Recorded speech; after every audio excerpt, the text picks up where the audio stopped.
IPL 12వ సీజన్లో హైదరాబాద్ జట్టు చేస్తున్న కొన్ని తప్పులు ఆ జట్టుని ఓటమి వైపు పయనించేలా చేస్తుంది. శనివారం ముంబై హైదరాబాద్ జట్ల మధ్య జరిగిన మ్యాచ్ లో హైదరాబాద్ జట్టు 96 పరుగుల అత్యల్ప స్కోర్ చేసి ఆలౌట్ అయ్యి పరాజయం పొందింది. అయితే హైదరాబాద్ జట్టు ఇంత దారుణంగా స్కోర్ చేయడానికి కారణం అతిగా ఓపెనర్స్ పైనే ఆధారపడమని క్రికెట్ విశ్లేషకులు అంటున్నారు. డేవిడ్ వార్నర్, బెయిర్ స్టోలపై మాత్రమే హైదరాబాద్ జట్టు బ్యాటింగ్ లో ఎక్కువగా ఆధారపడుతుంది. అందుకు నిదర్శనమే ఈ మ్యాచ్ ఫలితం అన్న మాట వినిపిస్తోంది. 137 పరుగులు అనేది స్వల్ప లక్ష్యమే అయినా హైదరాబాద్ జట్టు ఆ విజయ లక్ష్యాన్ని అందుకోలేకపోయింది. ఈ సీజన్ లో ఇప్పటి వరకు జరిగిన మ్యాచ్లను గనక గమనిస్తే హైదరాబాద్ జట్టులోని ఓపెనింగ్ బ్యాట్స్మెన్ తప్ప మిగిలిన ఆటగాళ్లు ఎవరూ కూడా సరిగా ఆడకపోవడంతో వీరిద్దరిపై మాత్రమే మొత్తం బ్యాటింగ్ భారం పడుతోంది. ఈ మ్యాచ్ లో ఓపెనర్ ఆటగాళ్లు డేవిడ్ వార్నర్, బెయిర్స్టోలు అతి తక్కువ స్కోర్ చేసి పెవిలియన్ బాట పట్టడంతో మిగిలిన వారు కూడా అస్సలు ఏమాత్రం ప్రభావం చూపలేకపోయారు. అత్యల్ప స్కోర్ చేసి చతికిలపడ్డారు.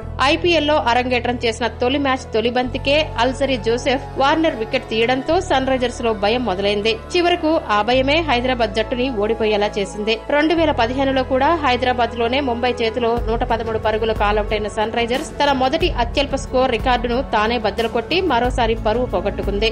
కొన్నిసార్లు ఓటమి కూడా పాఠాన్ని నేర్పిస్తుంది. ఇంత ఘోర పరాజయం పొందిన హైదరాబాద్ సన్ రైజర్స్ జట్టు ఈ ఆటను చూసైనా ఇక ముందు ఇలాంటి తప్పులు చేయకుండా ఎంతవరకు పాఠాలు నేర్చుకుంటుందో చూడాలి. మరి ఈ వీడియో గనుక మీకు నచ్చినట్లయితే లైక్, షేర్, కామెంట్ చేయండి. మరిన్ని ఆసక్తికర అంశాల కోసం మా ఛానల్ ని సబ్స్క్రైబ్ చేసుకోండి.